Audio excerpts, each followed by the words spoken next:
So in the last stream chat, we were working on setting up this automation here with the crafter and the dissolution chamber, and we managed to set up auto crafting for the silicon and for the pink slime. Between streams, I have gone ahead and requested quite a bit of silicon, but then I've also gone ahead and used quite a bit of that silicon to make us 16 advanced processors, 16 improved processors, and 32 basic processors, just so that we don't have to keep making those throughout the course of today's stream, because I think we are going to end up making a few more crafters, some more import, export buses, storage buses, all that kind of stuff throughout the course of today's video.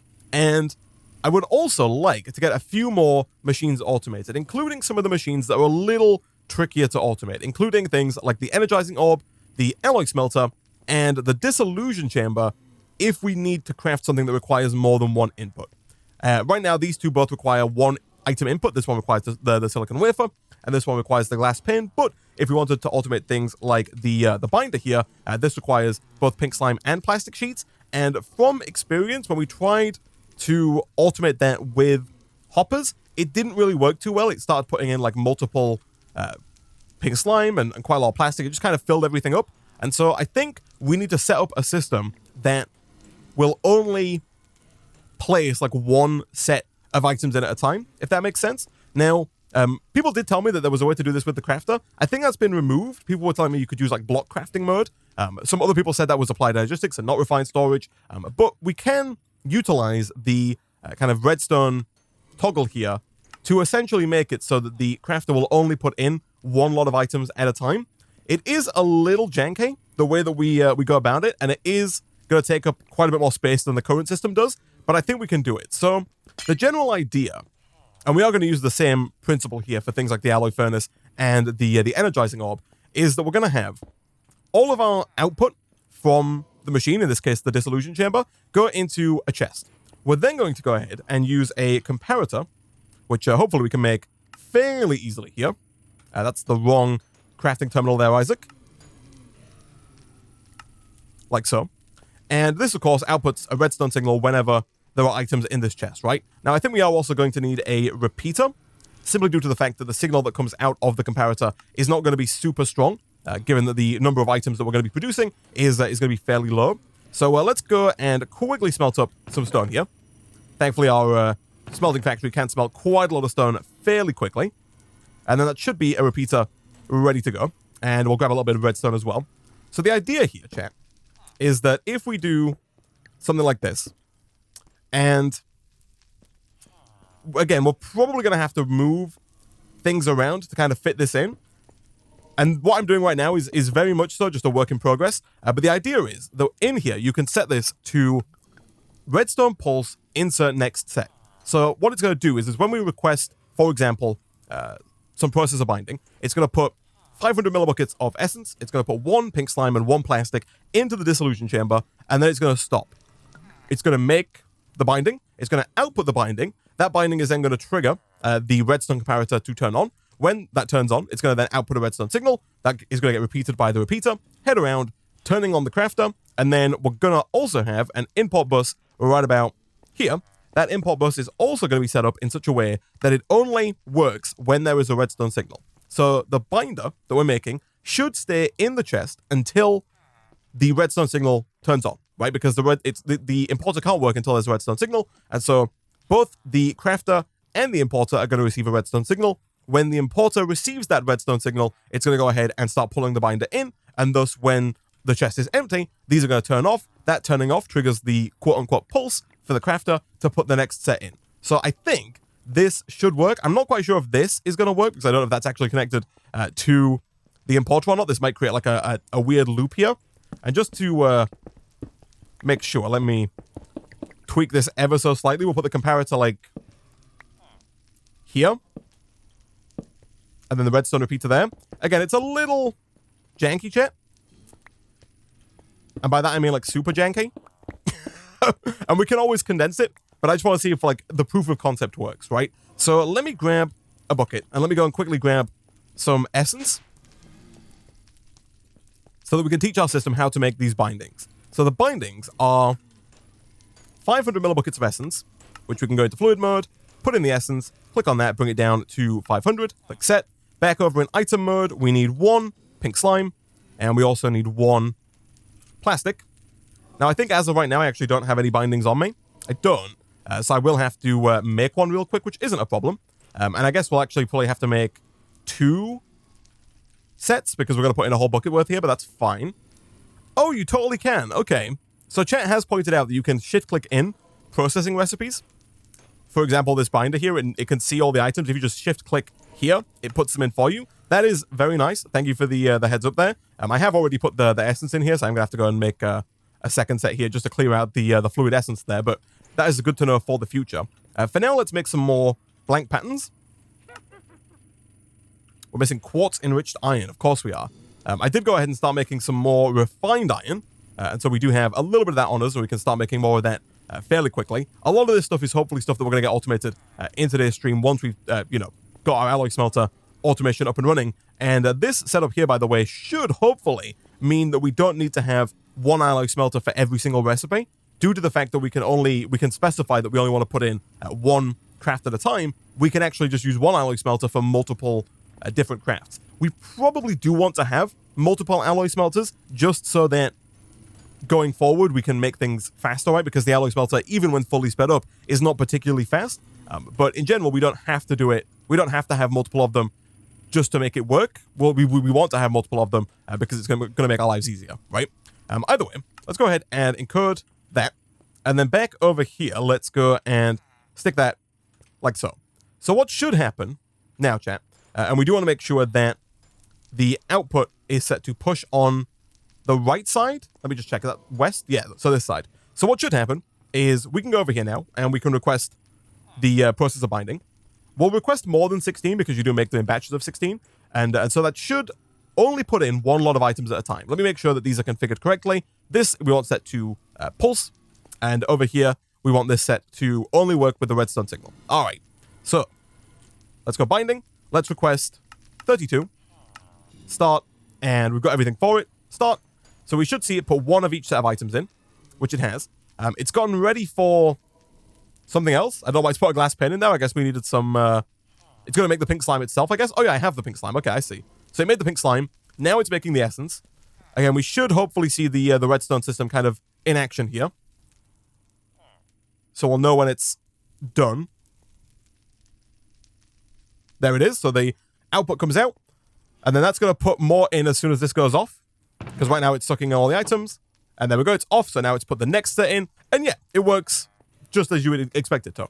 Again, it's a little janky. There's a lot of redstone here right now. We can obviously condense this down to be not quite as horrific. But for now, the idea is there. And we can use the same idea with our other machines that are less forgiving with multiple recipes. Like the Energizing Orb only works if you put the exact number of items in. The alloy smelter, again, will only work if you have the exact items in there. So I think this is probably the way we're going to want to do this. We could put a stack upgrade on the importer, yeah, for sure. That would also work. If you want to do this on like a large scale, speed upgrades would also work. For now, I don't think that's strictly necessary. Like it's, the speed that we're losing is not super high. Like we're not using a crazy amount of speed. Now, I do believe, chat, that if we wanted to, we could condense this down a fair bit using Xnet. And I think I might, because while we can make this system smaller, I don't think there's a whole, I don't think we can make it much smaller, right? We still need the comparator, we still need the redstone repeater, and we still need enough redstone to get to both the crafter and the importer. And I think we can do it with Xnet in a much smaller footprint, which I think is probably what I'm going to do. So let me get rid of all this, and let's see if we can't get like another Xnet controller. So once we've got the controller and the connectors here, we are going to need one more piece that we didn't use in our last Xnet setup, and that is this guy here, the Redstone Proxy, which is fairly easy to make. There are two. There's the normal one and the updated one. I think I probably do want to make the updated version, and also we do need 2 more silver Tesla-type ingots, which are actually called blue alloy ingots, so we'll get those going as well. But the Redstone Proxy is essentially going to be the block that outputs the redstone signal for us, because Xnet can't actually connect to the crafter or to the importer, but we can put down the Redstone Proxy, for example, right on top of it, and then output redstone signals from there, which should work just fine. So essentially, all we're going to do here is we're going to go ahead and make hopefully one more circuit, although I think we're out of these ingots, we're out of redstone alloy. Thankfully, that's not super difficult for us to make. Albeit not super fast either. We only need 2 more, right?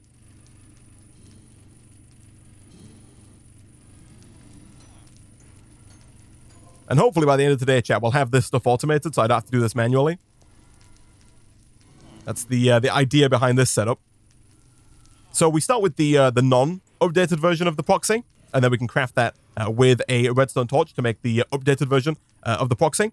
So essentially, the idea here is that we're going to have to power the Xnet controller. That's fine. And we need to make sure that the crafter and the importer are kind of connected in a way that they can both receive the redstone signal. So I'm kind of thinking, chat, that what I might do is move like the output chest. How do I want to do this? How do I want to do this?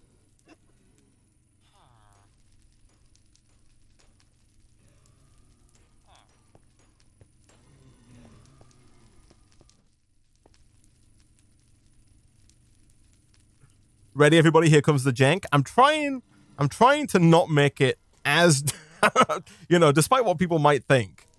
I don't strive for ultimate levels of jankiness. I do attempt, where possible, to minimize jankiness. I know I don't always succeed in that endeavor, but I do strive for it. Now, if we're going to rotate our crafter, I think we need one of the wrench from Xnet, which thankfully is not too difficult to make, although it does use quite a bit of that quartz-enriched iron that we've been waiting for. I'm kind of thinking, chat, that what I might do is I might move this chest over by 1, like this, and potentially have a mechanical pipe move. And I don't think it's a mechanical pipe. The mechanical pipe moves liquids. I believe we want a logistical pipe, aka a logistical transporter. But if we do this, and we make sure that's set to... this should push anyway, so I think that should push out into this chest. And then ideally there, we can put the redstone proxy in the middle, so we can give the redstone signal to both the crafter and to the importer at the same time. Of course, we don't need to run cable to both of those, but if we want it to look a little bit nicer, we can run that cable underground, which I think I will do.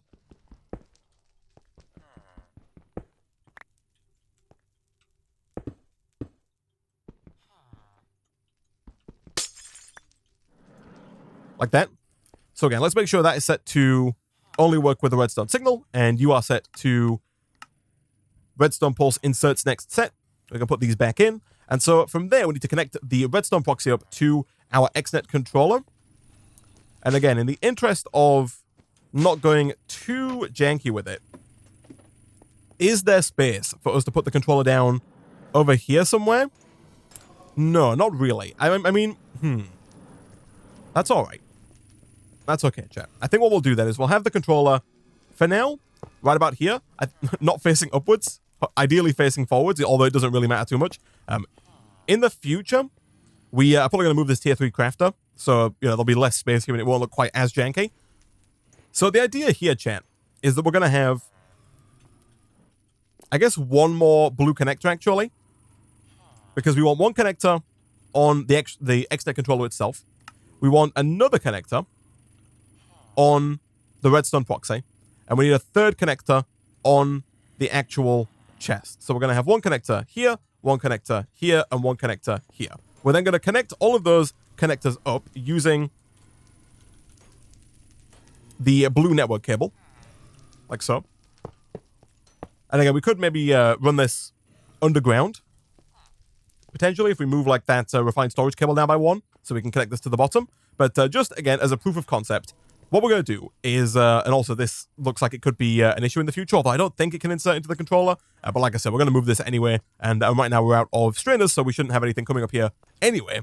But the idea is that over here, as mentioned before when we did our first Xnet setup, you can have multiple different kind of channels to your Xnet controller. for example, fluids, gas, energy, logic, items, etc. So we're going to use logic here, which is redstone, and we're going to click create. So we've created a redstone channel. And what we're going to do is we're going to create one on the chest. And so this one is now acting as a sensor. We're going to make sure this is on like color red. The colors are just channels, essentially. So what we're going to do is we're going to say item greater than 0. And so essentially what we're doing here is that we're telling the Xnet controller to output a yes signal on the red channel if there are more than 0 items in this chest, right? Because we've sensed for items. You can also do this for fluids, for energy, for refined storage, anything like that. We've done it for items, and the operator there is greater than. You can also do greater than or equal to, or less than or equal to, or equal to. This means I think not equal to, but we want to make sure that items are greater than 0. So when items are greater than 0, the red channel is going to tick yes, and then over on the Redstone Proxy, what we're going to do, we're going to click create. Instead of having a sensor, we're going to have an output, and the output is going to be the strength of the redstone signal. So we'll say 16, which is the maximum that you can go for. If you try and type in 25, it doesn't work. It goes back down to 16 because that is the maximum, redstone strength, right? And we want to make sure that this is enabled on red. So now what we've essentially done by clicking these buttons and typing in these numbers is we have told our Xnet system to output a redstone signal here, which is going to trigger both the crafter and the importer when the chest has more than 0 items. And I think that should work. We can kind of test it right now if we break this. And then if we put down some redstone here, we can see right now no redstone is being output. But then if we put, any items in here, we should see the redstone turn on, and then it's going to start pulling those in because now the importer is online. So I believe that this should work as intended. And it's a little bit cleaner than having all the redstone. The bigger benefit is that we can do this multiple times, right?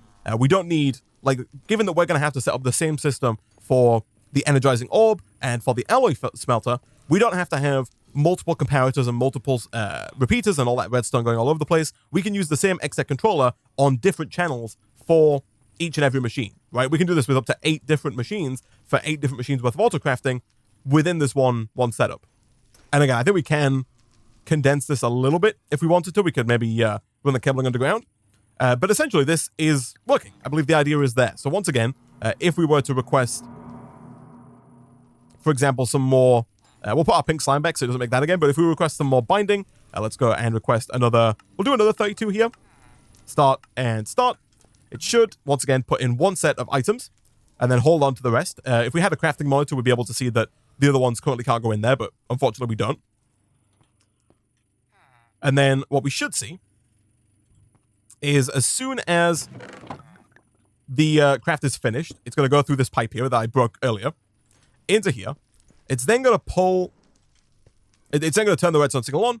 The importer is going to start pulling it in. And once the importer is finished pulling in, that's when the next crafter is going to put in the next items. So it looks like this does need to be configured. I didn't know if it would or not, but we'll change this to item mode. And then we'll shift right click to set this to pull, like that. So that's going to pull all those out. And then that's going to start pulling those in. And once they're all done, it put a new one in. It didn't wait completely there because of the fact that this isn't instant. We can make this faster with the higher tiers, I believe. The higher tiers do move items quicker. You can see their speed 2 meters per second, 4 meters per second, 10 meters per second, and so on and so forth. So we could, if we wanted to, upgrade the logistical transporter here to move things faster, but we don't really need to because the system works currently as intended. It's only ever going to put the next set of items in once at least a few of the first set have finished, right? So I'm fairly certain, chat, that this is working. So now let's go and let's grab our alloy smelter and let's try do a similar thing with this guy because this is really, I think, along with the Energizing Orb, one of the finickier machines in this regard. And I think we are going to have to use a separate chest for this. Yeah, I guess technically we wouldn't have to, but I think it's going to make a lot of sense for us to use a separate chest. I think things can get janky real quick if we don't. So let's go and let's put down our alloy smelter right about here. And then we'll basically copy the exact same setup. So we're going to have this guy here. We're going to have an output chest to the right of that. So right about there. Again, we want to make sure that is set to extract. We then want to get another crafter, which we should be able to make fairly easily now because we've got quite a few of these processes. I do have to craft the construction and destruction core, fairly easy stuff. And then there we go, crafter. Nice. So over here, let's drop this guy down like so. Once again. Let's get another one of those redstone proxies. Those are really the only bit that's expensive. On normal machines, by the way, that are not part of refined storage, you don't need the redstone proxy. Like, for example, if you just put a blue cable down onto the dissolution chamber, which I think we could do, then you can just like output the redstone signal directly to the dissolution chamber. But for whatever reason, Xnet can't connect directly to the crafter or to the importer, so we have to do it, through this this redstone proxy here. Crafter on the alloy furnace, not the chest. Oh, of course. My apologies, chat. We want to have this guy right there. Perfect. And thankfully that is already connected as well, which is fantastic. So we need more of all the alloys, right? Now that I've moved this over here, I think I have to move it back temporarily just to use it to make the redstone proxy. All right. So circuit board, machine frame, and proxy. And then, of course, let's not forget the updated proxy. There we go. Again, I don't know if you need the updated version, but it feels like we should have it. And I know that one works. All right, so once we have a second proxy, we're going to put that proxy again right between where the crafter will be and where the importer will be. Let's replace down our alloy furnace. Let's throw in all of the upgrades. And then let's also run some power underneath to this guy. And also run the refined storage cabling under there as well. And while we're at it, let's go and make that importer. Given that we already have the processors, that shouldn't take too long whatsoever. And for now, we'll put him right about there. Set this guy to only work with redstone signal and you to work on pulse. It's especially useful for this. It doesn't matter quite as much for the dissolution chamber. For that one, it only matters for things like the binding that have multiple items on the craft. For this, it matters for every single craft. For the alloy smelter, that is. Because otherwise, it will just fill up, right? If we were to make, for example, these red alloy ingots, but then at the same time, we also requested some other recipe that needed lapis, it will just put the lapis like in there and then everything will stop working, right? Like the whole system will just not do anything. So we need to make sure with the alloy smelter that only one thing goes in at a time at any point in time. So let's go and hook up the alloy smelter with some power, which I think is like here. It is. Perfect. That's not power, Isaac. Those are logistical transport cables, which although nice, are not going to transfer the power for you. In fact, foolishly, you have come down here without any universal cabling.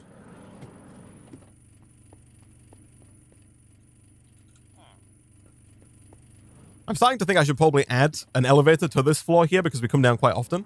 And I keep getting on the elevator and then passing it. But either way, let's do something like this. Because I love I live for the jank, apparently.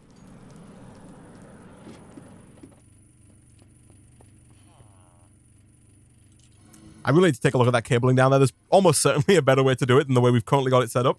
Like, the way we currently have it working is, like, real all over the place.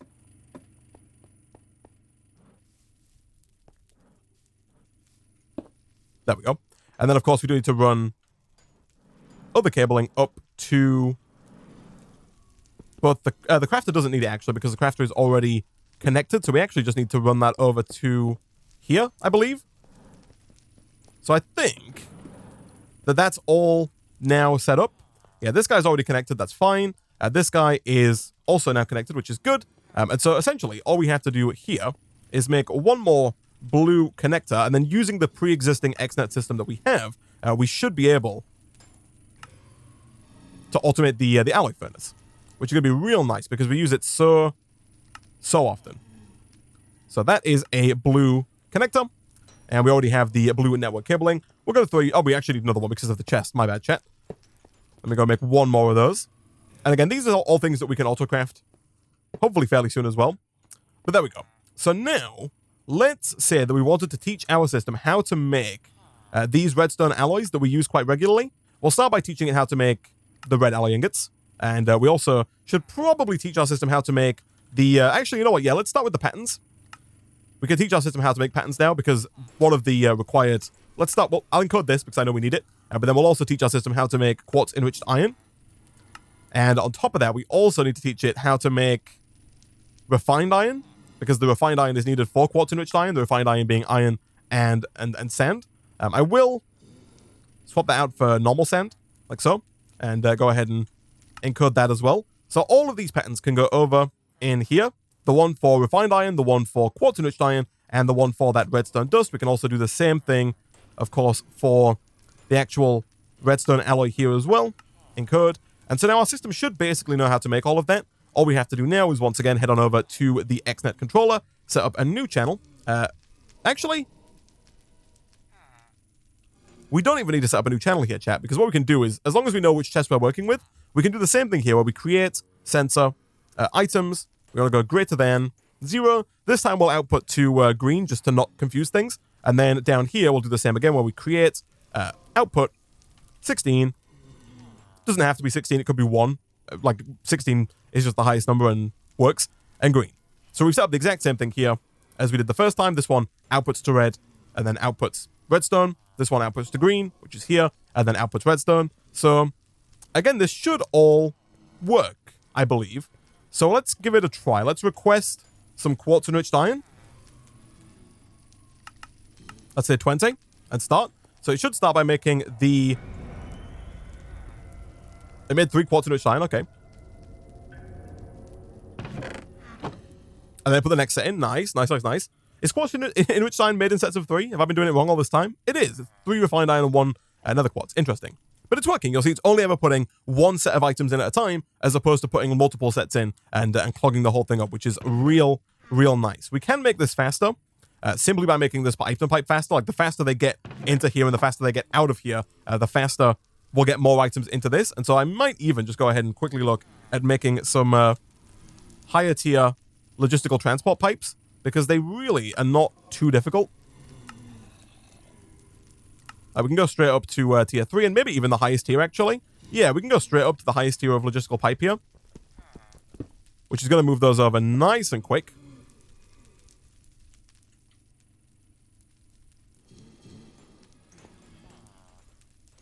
I think that's done. I guess we already had the refined iron required. There we go. Let's have a look. Refined, not refined iron, sorry. Quartz enriched iron. We got 23. Nice. Okay. So let's see if we want to request those like redstone alloys. If I wanted, let's say, let's go with a stack. We have a lot of redstone and a lot of iron, so I think we can afford to make that happen. We don't have that much redstone, I guess, but we do have quite a bit. Yeah, it totally works. And you'll see that that is now going hopefully quite a bit faster. Yeah, the items fly through there real quick. And thus the next set of items also goes in very quickly as well. This is real nice, chat. Real nice. Obviously, it is slower than just dumping all of the items in at once, because there is that small period of downtime between each craft, but it's kind of the price you have to pay for being able to do it all in one alloy smelter. Otherwise, we'd have to have one individual alloy smelter for each and every recipe, which would, of course, not be ideal. But I think, chat, despite looking a little janky, this all works just fine. And of course, given that we can do, you know, potentially, I guess we can do really everything on the one channel, most likely. And in fact, I think, chat, if we wanted to, we could even take this one step further. Because right now we have... Ooh. I think we could take this one step further. Because right now the system uses multiple import buses. But I believe that we could use Xnet if we added a second item channel to take all of the items out of these chests and send it to like one centralized chest that brings everything together. If you know what I mean? Like right now we have 2 import buses, and if we wanted to add the Energizing Orb, we'd of course add like a 3rd import bus, but I don't think that's necessary. I think we could use a second item channel and then have this work with the redstone signal, so that when the redstone signal is active, instead of it pulling to the importer, it instead pulls to a 3rd centralized chest, if that makes sense. So I think I'm going to do that because it saves us having to make new import buses every single time. Not that they're crazy expensive, but I think, you know, it's efficient in the grand scheme of things. So I'm gonna grab this guy, and by grab I mean just break the cable and go down and get it in a second. And I'll also grab this guy as well. Given that these are already connected via blue cabling, this should not be too difficult, I don't think. That's not where I want to go.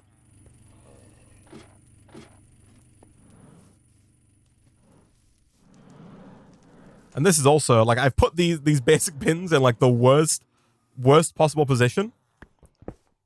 I could really do with moving these.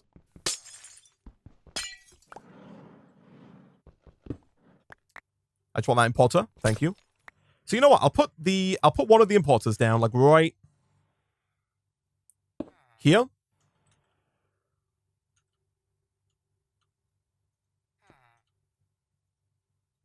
Like that. Let me check that is connected. I believe it is. I kind of can't see it. Yeah, I'm pretty sure that's connected. Let me go get a chest.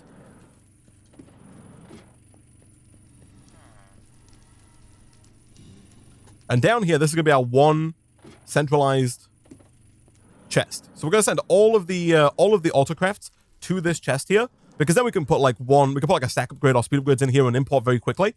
I'm going to move like all of this. This doesn't need to be here. We can move this like over there. It's going to make working over here so much easier. For now, I'm going to leave the sand there though, because the sand's already part of our system, but we will move it eventually. I'm just trying to clear out, you know, a little bit of space.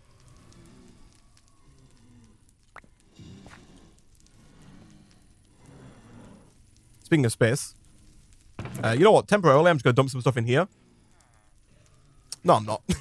I know I dump the cobblestone in there. I'll dump some stuff in my system. Chat, real quick. We should also really look at getting a wireless crafting terminal, chat. Then how will you know what machine sent their item to the central chest and thus needs the next set of items to craft? You will see, my friend. You will see. Never fear. I believe that my logic currently is sound. We're not getting rid of the other chests, by the way. The other chests are staying there. They're just not going to have import buses on them. So now that we've gotten rid of the import buses, or we've consolidated down to one import bus, essentially what we're going to do is over here, we're going to put a blue cable actually on that new chest. So blue connector, I think it's what it's actually called. And I should really, again, really teach our system how to, you know what, real quick, let me teach my system how to make chests. Let's make some more patterns. So now it knows how to make actual chests. And I do have exact ticked. I don't think I want exact ticked. I think I want unexact ticked so it can use any wood. Because right now we've got just dark oak actually. Oh gosh, okay. That's less than ideal. And then we'll also teach it how to make these. There we go. So now our system should be able to craft those, it should be able to craft patterns. And I also want to teach it how to craft the connectors. So we'll teach it real quick how to make blue dye and code. And I'll also teach it how to make those as well. And I will put regular chests in there again, just in case. I will make sure that is set to blue dye and not to any other kind of dye.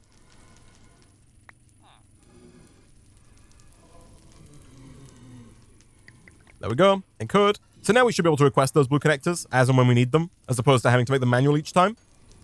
So let's request one of those. Start. And it's done. Fantastic. So as I was saying, over here, we're going to have one connector on this chest down here. So like right there. We're then going to connect that up with the old Xnet cable, like so. So I think we can we name these chests? I don't know if we can name the chest. I thought we maybe could. The block is now highlighted. Okay, maybe not, but maybe you can. Either way. So now, this chest here is the one that everything's going to go to. So we're going to click create, and then insert, and we're going to say insert. I think that's all fine. Then, on these two chests, we're going to create an extract, but the extract is only going to be enabled when the redstone signal comes in. So for this one, it is green. And for this one, it is red. So what should happen, I believe, and again, extract. What should happen here is items are crafted, they're put into the chest.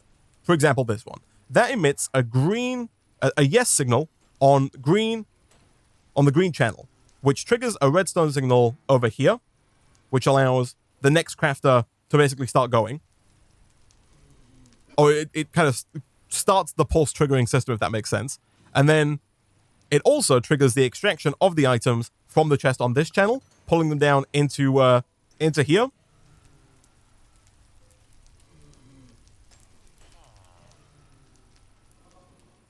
And I believe that should work. Let me test it. Let's make some, like some more redstone alloy. Wait, I've lost, maybe I've broken the cable downstairs because we seem to have lost the redstone alloy connection. And as somebody has pointed out in the chat, we can also set it to extract stack. So it pulls everything out at once. It doesn't pull one item at a time, which is going to make it faster than before as well. Have I lost a connection here? Yes, I think, yeah, because I got rid of the whatchamacallit, the importer, this crafter currently doesn't have a cable connected to it, which is a little janky. But we can always redo the cabling downstairs, which again I think I will do fairly soon.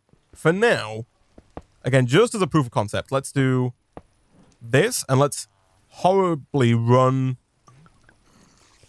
Ooh. Yeah, let's really, really horribly do something like this. Just to get this guy online here. Okay, so. Redstone alloy, if I request 10 of those and start, it puts one lot in. The item's moved over. It's then extracted. It should go down into the chest down there. Can I access that chest? No, I can't. But I think it's working, chat. I think it's working. That's sent over. The redstone signal currently is off. It's sent over. The redstone signal goes on, and then it goes off. That triggers a pulse. It puts the next set in. All of the redstone alloys should end up over in here. Chat, it totally works. It totally works, and we only need the one import bus. We don't have to have an import bus for every single machine. We just need the one import bus for all of our machines, which really works nicely. Again, it is really janky, and it can be cleaned up, but the essence of how this works is there, and hopefully I explain that in such a way that it's not horrendously impossible to understand. And the thing is, chat, if we really wanted to, which we might even do at this point, we can use Xnet to transfer our power as well. So we can just have power, we can have one connector on, you know, let's say our quantum entangler here, which has, you know, a bunch of energy in it. And then we can have just other connectors where we want the power to go. We don't have to use universal cable to transfer the power. We can use Xnet to power all of the machines, including the controller itself. So I'm going to try and clean this up to not look quite as horrendous. Let's do a little bit of tidying up here, shall we, chat? So we've reorganized this area down here. So now we have all of our basic bins in the wall. We have the extraction pipe on the back of this iron chest. I've also tidied up the floor a little bit, so you can't see the pipes as much. So all of the stuff from the strainers is still going over into this chest. It's then getting pulled out the back. Everything that's in a bin here should still go in a bin. All of the nuggets should end up in this tier 3 crafter, which we've now hooked up with Xnet. We're going to use Xnet to provide power to it, and also to pull the items down into this chest. This is our one centralized chest that's going to get all the items from the tier 3 crafter and also from all of the auto crafting. All of the machines and chests up here are connected with connectors. We're going to use Xnet to transfer power to the dissolution chamber and to the alloy furnace, and also to the Xnet controller itself. And we're also going to use it for the actual controller here as well. So chat did inform me that we have facades. And so what we can do is, if we get some more network cable, which we can make a little bit of, but I did just use my string to make some wool, so we actually might be running a little low here. But if we get, yeah, a little bit more cable. Do I not have more network cable in here? Oh, no, I do. Fantastic. So what we can do now, though, is we can run our network cable in the ground and then cover it up with these facades. The facades are fairly easy to craft. Paper, wool, and glass. And then you can right-click onto a block, and they will mimic that block. So these ones are now mimicking blue power tiles. So when we do this and right-click, the cable is still there, but it's now covered up, and it looks like an Xnet cable, which is nice. So we're going to run these cables all the way along to our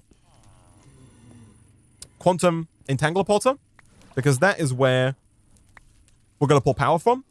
Now, I currently don't have any spare blue connectors on me. Did I make any extra blue connectors? I did. We got 7 more. So we're going to have one blue connector on the bottom of our controller right here. We're going to use that to give power to the controller, because we're going to get rid of this horrible cable that's here in a second. And then we're going to have the other connector over on, I think, likely the bottom of the quantum entangler porter. And I think as we go forward, we might just add more and more to our Xnet system, as opposed to adding more universal cable down, just because having Xnet cables around allows us to more easily move items around the base as well as instead of just power. So essentially, run this over there, and then run this in a bit of a zigzag fashion all the way back over to here, at which point that should all be connected up. It is indeed fantastic. And then we can go and cover all of this up with facades. Oh, I don't know if we want to cover up the connector just yet. Let me undo that one. We do need to work on that, I guess, in a second. So yeah, something like that should be just fine. Chat did also point out to me that you can name the Xnet connectors. So if you right-click onto one of the blue connectors, you can name it. I'll call this one RS controller. And we'll go over and we'll call this one Entangler Porter. Like that. Basically, that means that when we come back over to our actual Xnet controller, when we hover over something, we can see what it is. It's not necessarily super useful for things like the Entangler Porter. Like, quite clearly, I can see this as an Entangler Porter. If we had multiple Entangler Porters on the network, we could, give it a more specific name so we knew which one it was. It works really well for our chests. So we can see right here, this is the Alloy Smelter chest, this is the Dissolution Chamber chest, and this is the Importer chest, which is that one right there at the bottom. So naming the chests is especially useful. But now what we can do is we can create a new channel for energy. And essentially, we're going to have it extract energy from here. So create, extract, and then we're going to insert energy to the Dissolution Chamber. We're going to insert it to the Refined Storage Controller. We're going to insert it to the Tier 3 Crafter, as well as the Alloy Smelter, and also to the Xnet Controller itself. And I believe that is all of the items that require energy. Let me make sure that this has energy set to output on the bottom. So energy, we want this to output and auto-eject, like so. So that should now be powering everything. Yep, our Xnet Controller is now fully juiced up. We can once again switch this back over to wrench mode and get rid of all of these cables here. These are now no longer needed. Perfect. And that should be working just fine on the energy front. We do have to reset up the items and the logic commands here, but that really shouldn't be too bad. We can also, of course, use those facades to cover up basically all of these, right? So it looks a little nicer. I think we can also, once it's like named, we can fully cover up the connectors there as well.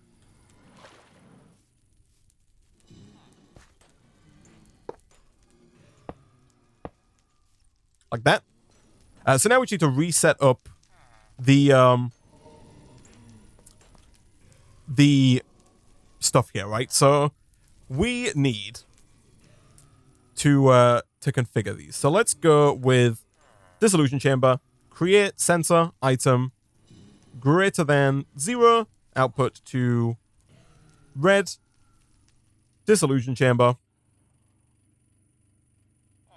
proxy, creates output 16 on red, and then we'll do the same again with the Alloy Furnace. Alloy Furnace, create sensor item greater than 0 on green, Alloy Smelter Redstone Proxy, create output 16 green. Then under items, we need to Alloy Smelter output. So everything is going to go to the import chest. So create, insert, and then here we got Alloy Smelter output, create, extract on green, and Dissolution Chamber, create, extract, stack on green, stack over here as well. And I think that everything is working again there now, chat. I think we are good to go. So, after quite a bit of configuration, I believe this is now back to where it needs to be. We do want to actually make sure we put a quick extract on the Tier 3 Crafter as well, so they can pull any nuggets that are made out of there. Alright, so now it looks significantly cleaner than it does before, and it all works through the Xnet. So we have Xnet running our redstone, we have it running our items, and we have it running a good chunk of the base's power, which is real nice, and is nice and automated as well. So I think now, chat, really all we want to do, I think, is probably just set up a very similar system for our Energizing Orb as well. Like, if we just put this guy down right here, we can do the exact same thing, right? We can have a crafter going in, and then we can start to automate things like those ender cores and all the, parts that go into making an ender core.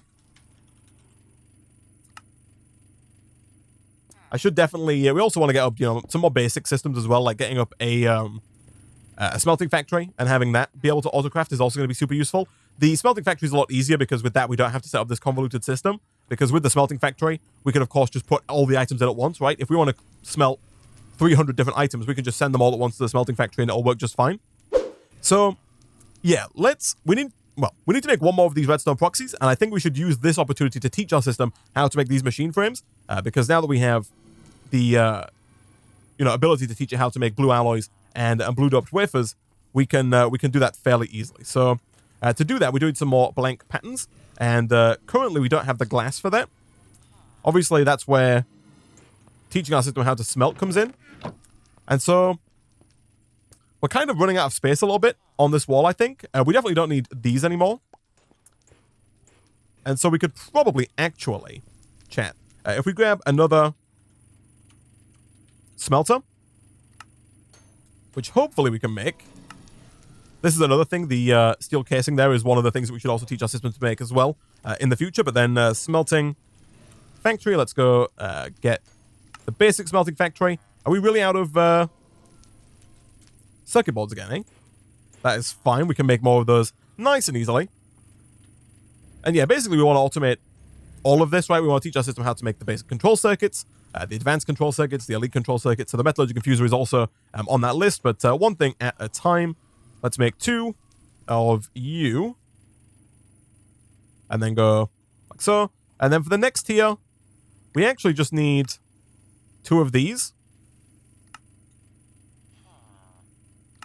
I don't know if we necessarily need an elite control, an elite factory. You know what? I don't think we do for now. We can upgrade that later. And then we'll throw this guy down. I think for now, just like right here. And we can do the exact same thing. We can throw a crafter on the back.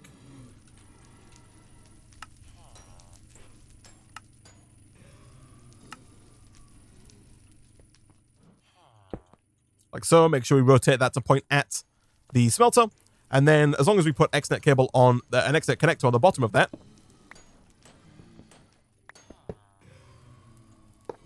Like so. We'll call this one smelter. We can then come over into here.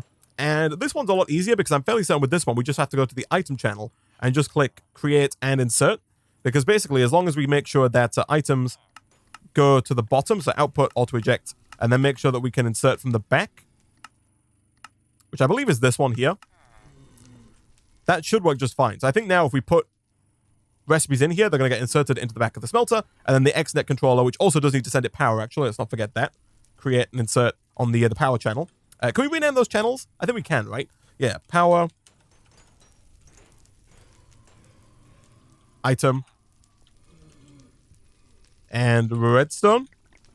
That way when we're hovering over them here, we can hopefully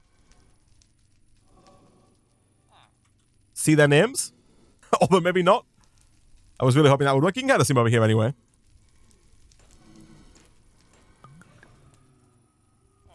But yeah, I think that should now be sending power there. It is indeed. And if we were to go ahead and say to our system that we wanted to teach it how to make glass, which looks something like that.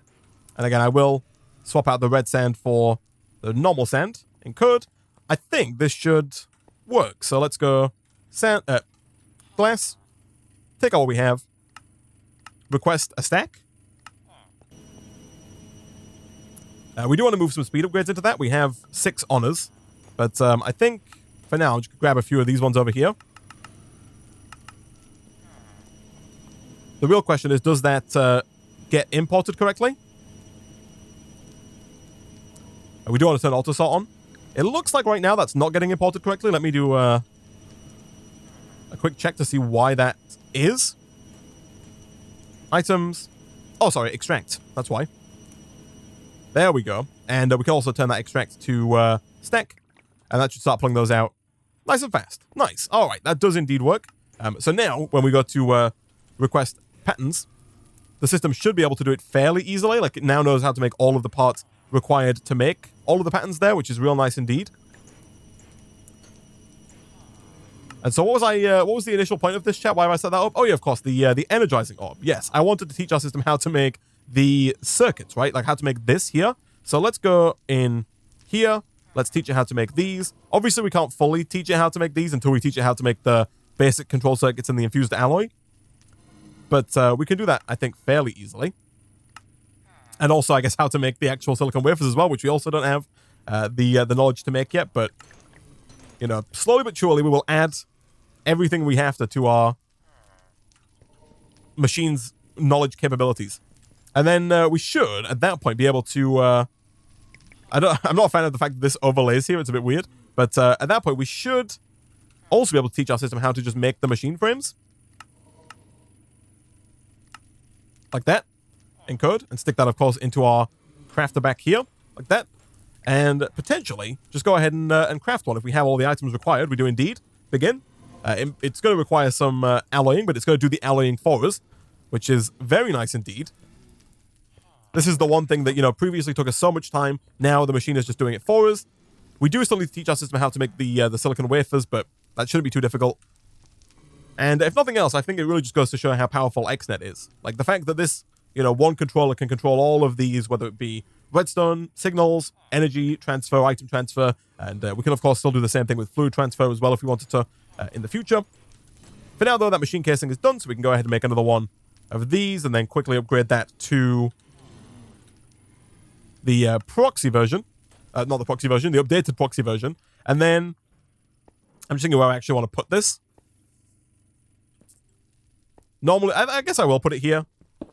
It's a little less than symmetrical, but it keeps in line with the current line of machines. And then we'd have our pipe in a chest.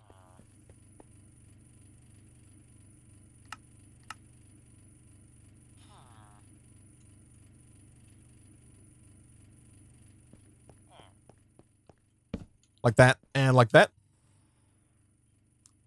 And I believe that might work. This could cause some issues, because I don't know if this is going to work how I think it's going to work.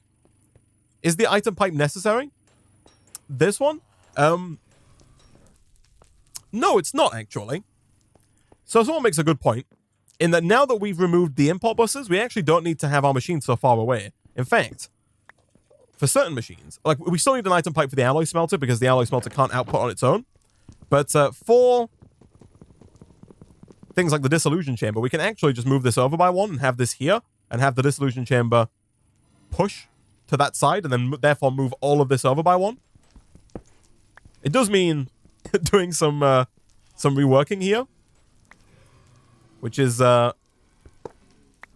know, less than ideal, but it is going to make it a lot more compact.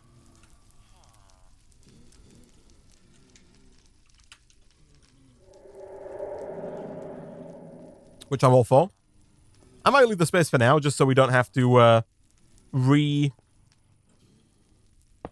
recable everything. We can always put another machine here, right? Like we could probably put our metallurgic infuser here, right?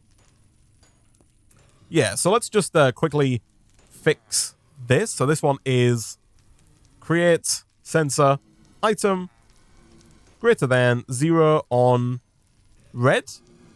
Yes, I think that's right. This chamber, red. This chamber proxy is also on red. Yeah, I think that's right. I believe that to be correct, chat.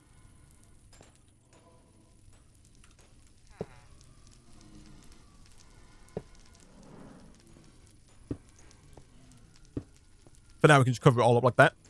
But yeah, I think we'll put our metallurgic infuser there to fill in the gap. And we do need to put the remainder of our connectors down over here. So we need one under the Energizing Orb. The Energizing Orb is a little different in that obviously it requires power, but we can't give it with Xnet. The power comes from the energizing rods, which have to be on cable. But I don't think that's going to be a huge issue. I think we could maybe just have like a cable here with an energizing rod on it, and we can use Xnet to transfer that energy to the energizing rod.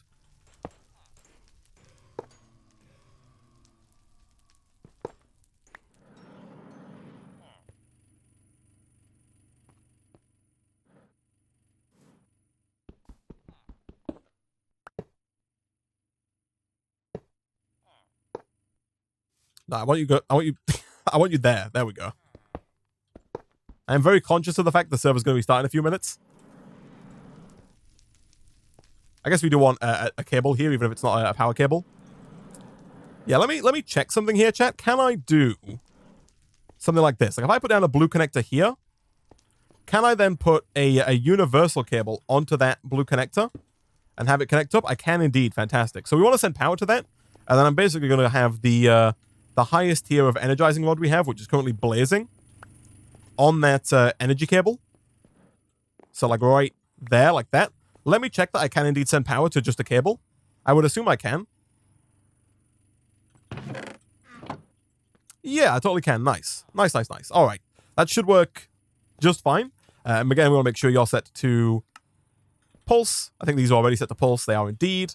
And then we need to make sure that over here, we do the same thing again. So we have, let's rename this to energizing output. And then over here, we can have energizing output, create sensor item greater than 0. This time we'll go blue. And then from there, we want to go down to this guy, which isn't named, but we can go name that in a second. Create output 16 on blue, which of course is going to restart the next craft there. And then we also want to make sure that we have we need an extract on here. We currently don't have one, but we need one. So create extract red, and then here create extract and blue. And again, we'll go stack and stack. And I think that should work. Let's give it a test. So Energizing Orb, what can we cook up in here that's easy to cook up? The answer is not much by the looks of it. Let's do Electrum? Electrum steel, maybe? That seems like an easy enough one to do. Maybe even Nautic crystals. Yeah, let's do Electrum steel. So real quick, let's teach our system how to make Electrum in here. We want gold ingots and silver ingots. Again, I don't know if it matters, but I will put the right silver ingot in there. And then we should have patterns now. We requested a bunch of them. Encode. That's, of course, for the alloy smelter, which is very quickly filling up. And then let's go ahead and request some of that. Oh, we already have some Electrum. Perfect. And then do we have steel as well? Yeah, we are going to teach our system how to make steel, but we can also, for now, go and teach our system how to do this, encode, and then slap that into the crafter. So hopefully...